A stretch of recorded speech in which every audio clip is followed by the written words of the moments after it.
Hello everyone, welcome back to my YouTube channel Sumit blogs. दोस्तों, हिंदू धर्म और हिंदू मान्यता के अनुसार बहुत सारे हमारे रीति रिवाज हैं, त्यौहार हैं, व्रत हैं, उपवास हैं। तो आज मैं आपसे बात कर रहा हूँ ऐसी एक व्रत की जिसको हम बोलते हैं एकादशी का व्रत। एकादशी मीन्स 11 भी कहा जाता है इसे। तो साल में वैसे तो 24 एकादशी आती है, हर महीने में 2 एकादशी होती है, लेकिन इनमें सबसे महत्वपूर्ण एक एकादशी मानी जाती है निर्जला एकादशी।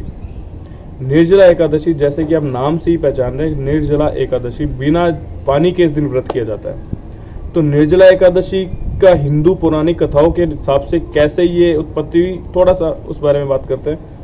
हिंदू पौराणिक कथाओं के हिसाब से निर्जला एकादशी जब महर्षि वेद व्यास ने पांडवों को अपने परमार्थ सिद्ध करने के लिए हर पक्ष की, महीने में 2 पक्ष होते हैं, हर पक्ष की एकादशी पे व्रत करने को कहा, तब व्रकोदर भीम बोले कि महर्षि ये कैसा अन्याय कर रहे हैं, मुझसे तो 1 घंटे की भी भूख नहीं बर्दाश्त होती, मैं तो 1 घंटा भी भूखा नहीं रह सकता, अब तो हर पक्ष के पूरे दिन मुझे व्रत रखने का कह रहे हैं, मैं ये व्रत कैसे कर पाऊंगा, मैं कैसे भगवान विष्णु को खुश कर पाऊंगा, मैं कैसे अपने परमार्थ सिद्ध कर पाऊंगा।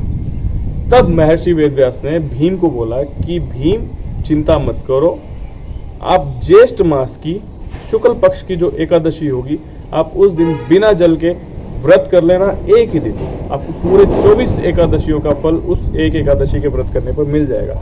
इसी वजह से इस एकादशी को निर्जला एकादशी के साथ साथ भीमसेनी एकादशी, पांडव एकादशी भी कहा जाता है। तो ये तो इसका एक इतिहास कह ले कि ये एकादशी ऐसे निर्जला एकादशी कहलाई।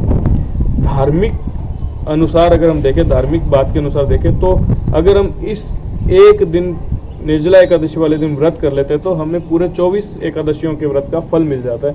तो ये तो हो गया इसका धार्मिक रीति रिवाज के अनुसार फायदा। अगर हम बात करें इसका साइंटिफिक फायदे क्या है, हमारी बॉडी को व्रत करने से क्या फायदे होते हैं, तो उसकी बात करें तो साइंटिफिक लॉजिक भी है व्रत करने के पीछे। अगर हम एक दिन बिना खाए पिए रहते हैं तो उस दिन हमारे जो बॉडी का सिस्टम है, इंटेस्टाइन है, लीवर है, स्टमक है, तो उसको पूरा, अगर देसी भाषा में बात करूं तो आराम मिल जाता है हमारी मशीनरी को। नहीं तो हम सुबह उठेंगे तो ब्रेकफास्ट कर लेंगे, लंच कर लेंगे, हाई टी ले लेंगे, डिनर कर लेंगे, और बीच में चलते फिरते तो पूरा दिन कुछ खाते रहते, तो उस मशीनरी को आराम नहीं मिल पाता।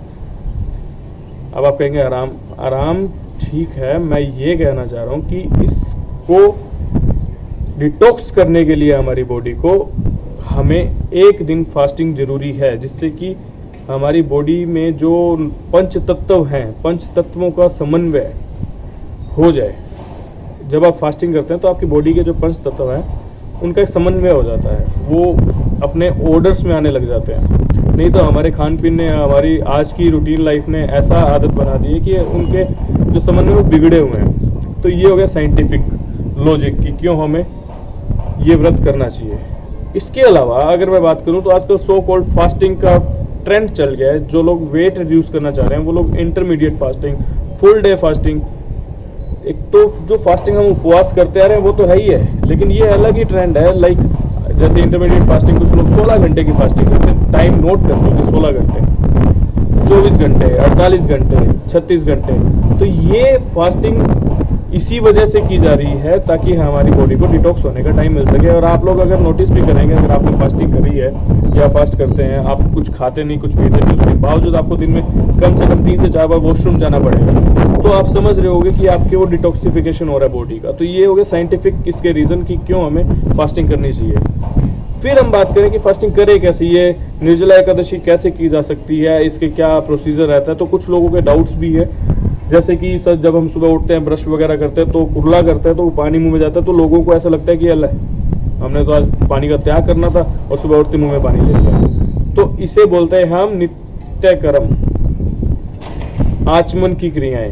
इनमें अगर आप मुंह में कुर्ला कर रहे हैं, मुंह धो रहे हैं और आपके मुंह में बाई चांस पानी जा रहा है, कुर्ला करने भी जा रहा है, ब्रश करने, तो इसमें ये पानी इस व्रत में निषेध नहीं है। आप कुर्ला कर सकते हो, आप मुंह धो सकते हो, लेकिन उसके बाद आप पानी का इंटेक नहीं कर सकते, वाटर इंटेक नहीं कर सकते पीने के तौर पर पूरा दिन। लेकिन इसमें भी एक चीज़ ध्यान रखने वाली है, अगर आप संध्या से पहले कुछ भी नहीं खाएंगे तो वो रोजा कहला जाएगा।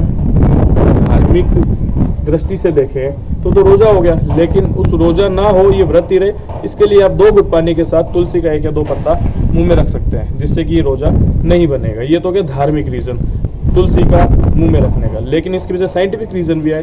अगर आप तुलसी के पत्ते को मुंह में रखते हैं तो वो तुलसी का पत्ता मुंह में पड़े पड़े आपके मुंह में एक लार बनाता है, जिससे कि आपको प्यास नहीं लगती। उसके अलावा अगर आपको ये डाउट है कि व्रत रखना है लेकिन प्यास लगेगी तो क्या करूं, तो उस वक्त आप शीतली प्राणायाम भी कर सकते हो, जिससे कि आपको प्यास ना लगे। उस वक्त आप चुप भी रह सकते हो। अगर आप पूरा दिन चाहो, कोशिश करो, अगर आपके पॉसिबिलिटीज है तो आप मौन रहे। जितना कम बोलेंगे उतनी कम प्यास लगेगी। आप मेडिटेशन कर सकते हो, मेडिटेशन बहुत अच्छा होगा आपसे। जिस दिन आपने व्रत किया होगा उस दिन आप मेडिटेशन करके देखना। अब मेडिटेशन अगर आपको कोई टेक्निक नहीं आती मेडिटेशन की, तो आप सिंपली आंखें बंद करके अपने जो इष्ट देव है उनका स्मरण कर सकते हैं। तो मेडिटेशन का एक प्रोसीजर है। ये तो होगी कैसे हम इस व्रत को कर सकते हैं। उसके बाद अगर हम आते हैं कि और क्या महत्व है इस दिन, हमें क्या करना चाहिए, तो इस दिन हमें दान करना चाहिए।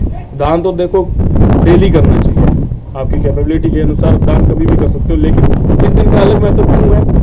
ज्येष्ठ का महीना सबसे गर्म महीना, सबसे गर्म महीने में आप प्यासे हो, लेकिन अगर आप किसी और की प्यास बुझाते हो, किसी और को पानी पिलाते हो, तो सबसे बड़ा दान होगा। इतनी गर्मी में आप किसी और को हवा प्रोवाइड कराते हो। हवा तो वैसे वायुदेव प्रोवाइड कराते हैं, लेकिन हवा का साधन प्रोवाइड कराते हैं, तो ये सबसे बड़ा दान हुआ। अब आपने देखा होगा लोग छबीले लगाते हैं अपनी दुकानों के बाहर, हाईवेज पे, सड़कों पे, तो वो खुद व्रत रख के, खुद प्यासे रह के लोगों को पानी प्रोवाइड करा रहे हैं, शिकंजी प्रोवाइड करा रहे हैं, कुछ भी लिक्विड जिससे कि उनकी प्यास बुझ रही है। तो वैसे ही आप पानी का घड़ा दे सकते हैं, लोटा दे सकते हैं पानी का, आप वाटर कैंपर दे सकते हैं। वो आपके सामर्थ्य के अनुसार है, जैसा आपका सामर्थ्य है। हवा के लिए पंखी दे सकते हैं, पंखा दे सकते हैं, कूलर दे सकते हैं, जैसा आपका सामर्थ्य है आप वैसा दान कर सकते हैं। लेकिन जरूरी नहीं है कि हमें सिर्फ इसी दिन दान देना, आप कभी भी दान कर सकते हैं। इस दिन तो दे ही दे, इसके अलावा आगे पीछे भी दान करते रहें। अगर आप व्रत कर रहे हैं तो भी दान करें, व्रत नहीं कर रहे तो भी दान करें। एटलीस्ट आपके आसपास देखिए कोविड के कारण कितने लोग रोजी रोटी खो बैठे अपनी। बहुत लोग हम देखते होंगे कि गरीब घूम रहे हैं, उनको खाना पीना हम प्रोवाइड करा सकते हैं। तो हम कैपेबल हैं तो हम दान करें। ये तो क्या दान की बात। तो ये सभी महत्व है निर्जला एकादशी के व्रत करने के। अब बात करते हैं हम निर्जला एकादशी। अगर आपका सामर्थ्य नहीं है, आपका शरीर साथ नहीं दे रहा निर्जला एकादशी का, तो आप बिना पानी के भी व्रत कर सकते हैं। आप सिर्फ अन्न का त्याग कर सकते हैं। अगर आप अन्न का त्याग भी नहीं कर सकते, आपने व्रत नहीं करना है, फास्टिंग नहीं करनी है, तो आप मत करें, लेकिन दान तो करें। 21 जून को निर्जला एकादशी है इस बार। 21 जून को भी दान करें, 22 को भी करें, 20 को भी करें, 19 को भी करें, 23 को भी करें। जब आप जो चीज़ दान कर सकते हैं आप दान जरूर करें। हमारे आसपास बहुत सारे ऐसे नीडी लोग हैं जिनको बहुत छोटी छोटी ज़रूरत है, और हम इजी वे में उनकी वो ज़रूरत है खाने पीने की हम पूरी कर सकते हैं। भगवान ने हमें ऐसा सामर्थ्य दिया है, तो अपने आसपास देखें, ज़रूरतमंदों की सहायता करें। अगर आप लोगों को ये वीडियो पसंद आ रहा हो, अगर आपको लगता है कि ये वीडियो कुछ नॉलेजेबल है, आपका कुछ नॉलेज बढ़ा है, आपको लगता है किसी और को भी देखना चाहिए, तो इस वीडियो को प्लीज़ शेयर करें, आप लाइक करें और मेरे YouTube चैनल सुमित ब्लॉग्स को सब्सक्राइब करें। Thank you.